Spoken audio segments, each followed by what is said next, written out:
Bonjour à tous, mercredi 4 mars 2020, voici les titres de votre journal. Depuis ce mercredi, le département de la Savoie est touché par le coronavirus. 2 cas ont été détectés. Une conférence de presse était organisée à la préfecture de Chambéry. Fanette de Buisson s'est rendue sur place. On fera bien sûr le point dans ce journal. Et puis, vent de colère dans les vallées de Thônes, un collectif de citoyens de la commune d'Alex s'oppose à la construction d'une nouvelle usine du groupe Fournier. Les riverains se sont saisis du dossier et demandent plus de transparence et d'information. Les explications à suivre d'Emmanuel Jaude.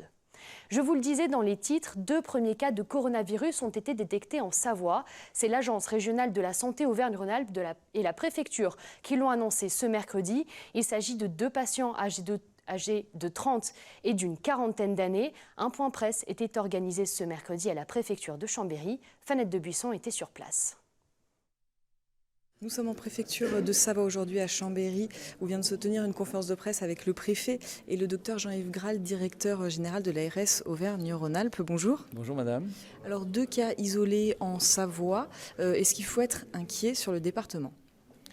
Alors donc comme vous le savez, cette diffusion du coronavirus se diffuse un peu partout en France actuellement et nous avons eu la confirmation hier soir de 2 cas positifs hospitalisés actuellement en Chambéry, donc en Savoie, qui sont les 2 premiers de Savoie. Ce sont 2 cas isolés. Il ne s'agit pas d'un regroupement de cas comme c'est le cas en Haute-Savoie.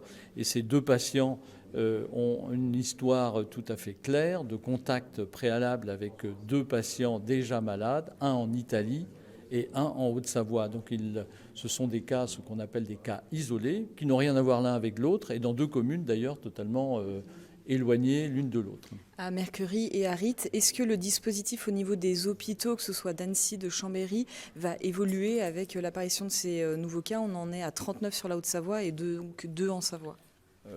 La question ne se pose pas tant dans l'hospitalisation en Savoie, puisque ces 2 cas isolés et le centre hospitalier de Chambéry a tout à fait les capacités pour les prendre en charge à l'heure actuelle dans le cadre d'un confinement. Ces 2 patients vont bien à l'heure actuelle et ne nécessitent pas de soins particuliers en dehors d'être mis en confinement.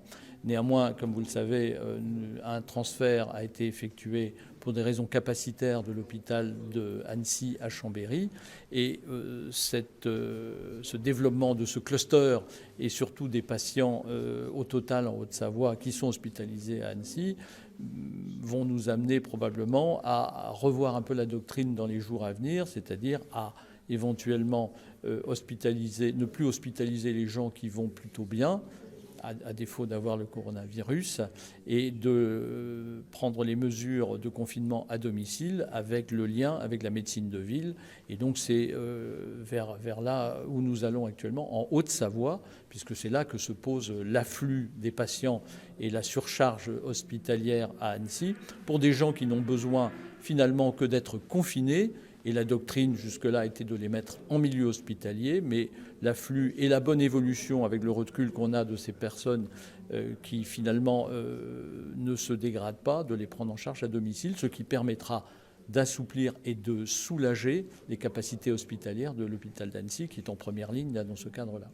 Est-ce qu'on peut s'attendre à de nouveaux cas sur la Savoie dans les heures et jours à venir, comme ça a été le cas en Haute-Savoie C'est pour ça que c'est important de signaler que ce sont 2 cas isolés.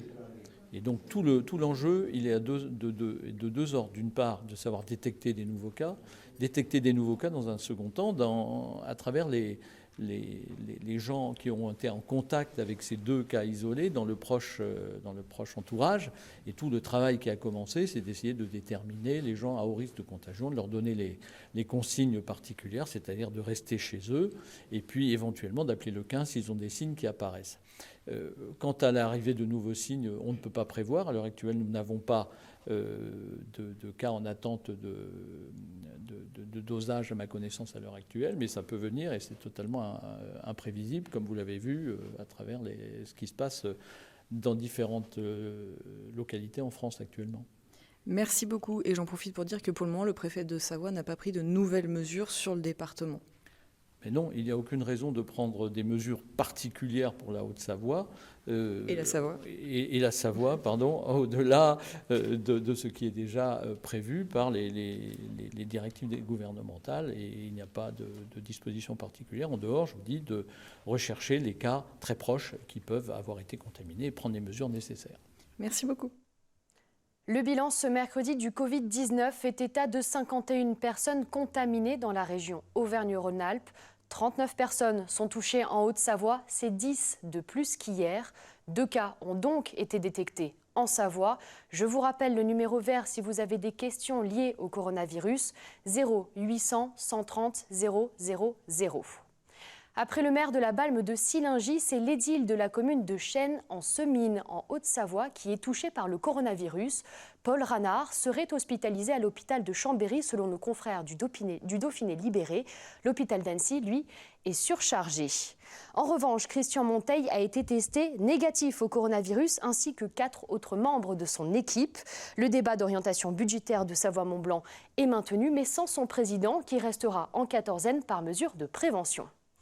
Les vallées de Thônes, de nouveau dans l'actualité pour des questions d'aménagement. Après le SCOT des Aravis, c'est le projet d'une nouvelle usine du groupe Fournier qui divise la population. Entre accélération industrielle et impact environnemental, les riverains se sont saisis du dossier et demandent aujourd'hui des compléments d'information. Les explications avec Emmanuel Jaude. On pourrait croire à un banal champ, mais pour les habitants d'Alex, ce terrain concentre bien des rancœurs. En cause, un permis de construire déposé par le groupe Fournier qui fabrique les cuisines Mobalpa, Perren et Soukouk.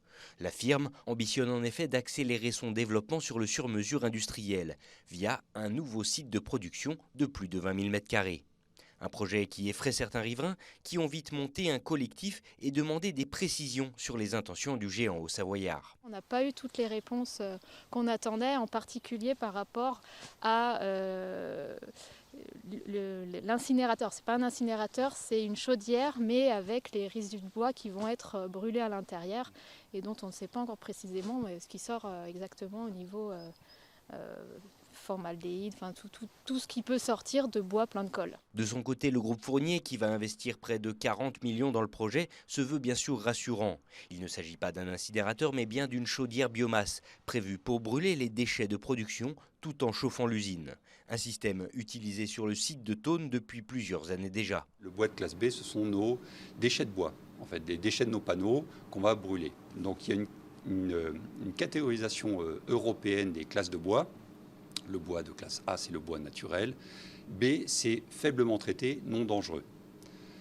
Donc nous, on est dans ce cadre-là. Nos panneaux sont des bois de classe B. Donc effectivement, c'est du panneau aggloméré, donc il y a de la colle. Et donc notre chaudière biomasse, elle est faite pour brûler ce bois de classe B. Donc avec bien sûr tout ce qui est électrofiltre, donc tous les moyens nécessaires pour qu'il n'y ait pas de polluants à la fin en évacuation en cheminée. Reste la demande de la population d'engager une étude d'impact environnemental. Une requête soumise à la municipalité, mais qui n'a pas encore souhaité s'exprimer sur la question. On ouvre maintenant une page consacrée aux élections municipales. La préfecture de Haute-Savoie pointe du doigt la liste Vivre ensemble à Annecy. Elle l'a épinglée comme une liste communautaire. À sa tête, Daniel Salem Chiad. Il dément toute forme de communautarisme. On l'écoute. J'ai entendu à pratiquement chaque rencontre, chaque intervention, cette critique. À chaque fois, je réponds, non seulement nous ne sommes pas une liste communautaire, je demande à chaque fois qu'on me dise quels sont les critères qui déterminent que nous sommes communautaristes. Je n'ai jamais eu de réponse de personne. Et en contrepartie, je réponds que nous sommes la liste la moins communautariste de toutes. Nous sommes la liste la plus représentative de la population française, ici en l'occurrence de la population annécienne. Municipal toujours, direction la ville de Courchevel. Julie Ségala a rencontré les têtes de liste à la mairie. Elle leur a posé cette question. Comment faire face au réchauffement climatique et faire de Courchevel une station 4 saisons? Voici leur réponse. On l'appelle parfois la Saint-Tropez des neiges. Hôtel haut de gamme, restaurant étoilé, boutique de créateurs, Courchevel est la station du luxe à la française par excellence. Côté ski, Courchevel c'est aussi et surtout l'une des portes d'entrée du domaine des Trois-Vallées, le domaine skiable le plus grand du monde.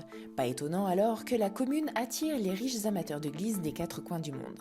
Oui mais voilà, à trop miser sur le luxe, la fréquentation est en baisse et comme toutes les stations de ski, Courchevel doit maintenant faire face au réchauffement climatique. Elle doit aussi s'adapter aux attentes d'une nouvelle clientèle pas forcément à l'aise sur des skis. Oui mais alors comment faire et comment développer une notoriété non plus sur une mais sur 2 voire 4 saisons? Nous avons posé la question aux candidats. Notre liste Tradition et Ambition a pour objectif d'une part de rééquilibrer les forces en présence dans Courchevel, c'est-à-dire faire en sorte que le luxe à la française, l'excellence qui fonctionne parfaitement continue, mais aussi faire revenir une clientèle que nous avons perdue parce que nous communiquons sur Courchevel sur une image qui est totalement fausse. Je souhaite donc avec ma liste développer les activités hiver-été, une saison d'hiver complète, une saison d'été juillet-août et pour cela il faudra une volonté politique. Voilà, quelles sont nos ambitions, le tout dans un développement durable parce que l'écologie n'est pas un programme de campagne, l'écologie c'est une nécessité vitale à ce jour. Donc nous sommes ici à Courchevel en pleine saison d'hiver, dont l'excellence de l'accueil n'est plus à prouver. Notre ambition, si nous sommes élus, c'est de faire de Courchevel une station 4 saisons, dans un premier temps une station déjà 2 saisons, l'été, et d'avoir comme projet l'extension du golf, la mise à niveau des pistes de VTT, le développement en fréquentation de notre formidable centre Aquamotion, qui est un des uniques pratiquement en France, si ce n'est en Europe. Nous avons aussi un domaine exceptionnel où la clientèle qui est en recherche de contemplation, de bien-être, d'air pur et de randonnée trouvera toute sa place. Voilà notre ambition pour Courchevel. Alors pour le réchauffement climatique, nous ce que nous voulons c'est faire du transport par câble pour relier tous les niveaux de la station, mais pas que, une amplitude d'horaire très tôt le matin, très tard le soir, pour justement diminuer considérablement ce flux routier qui devient impossible. Plus un quai de déchargement pour les camions plus bas dans la vallée, relié par des véhicules propres qui assureraient le transport de marchandises sur la station.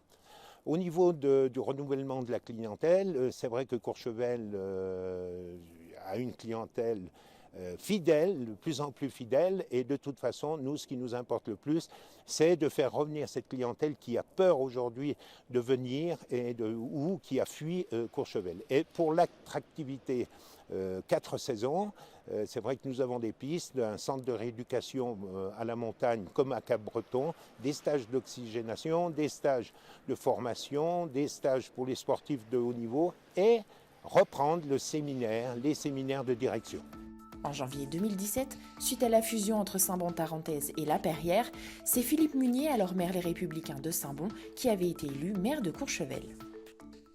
C'est la fin de cette édition, merci de l'avoir suivi. À 19h30, ne manquez pas l'émission World of Free Sports, direction l'Afrique du Sud avec une course de vélo, sport extrême et sensations fortes garanties. On se retrouve demain pour un nouveau journal. D'ici là, passez une très belle soirée.